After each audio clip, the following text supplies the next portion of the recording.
This is Rich Holbrooke reporting for the New York Times in Kabul. 8 Taliban attackers struck 3 different government offices, the Ministry of Justice, the Directorate of Prisons, and the Ministry of Education. In all, they killed about 20 people and wounded about 60.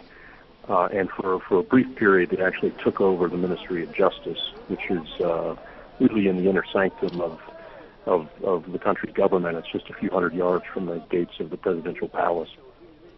The attack today appeared to be the most audacious attack since the summer, and the attack on the Indian embassy in Kabul, and it set the city into a panic. At about 10 o'clock in the morning, the 5 Taliban attackers went into the part of the building where they do security checks. They killed 2 police officers or guards there. One of them apparently was killed, and then the remaining 4 went into the Ministry of Justice building and spread out on different floors.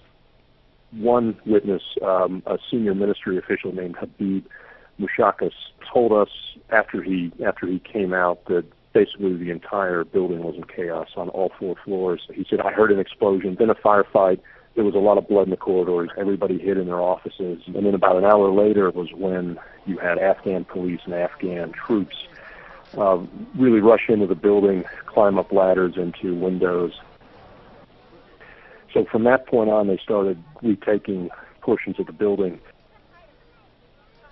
The Taliban released a statement saying that the attack was retaliation for mistreatment of prisoners in the hands of the Afghan government. The Taliban said that they've had prisoners who've been treated inhumanely, who've been tortured, who haven't gotten fair trials. And they say that they've warned the government to stop this and to treat their prisoners, their detainees, better, but that the government hasn't done so. The attack today came on the eve of a visit to Kabul by Ambassador Richard Holbrooke, the Obama administration's representative to Pakistan and Afghanistan, and it underscored the enormity of the challenge that's facing the administration and Ambassador Holbrooke.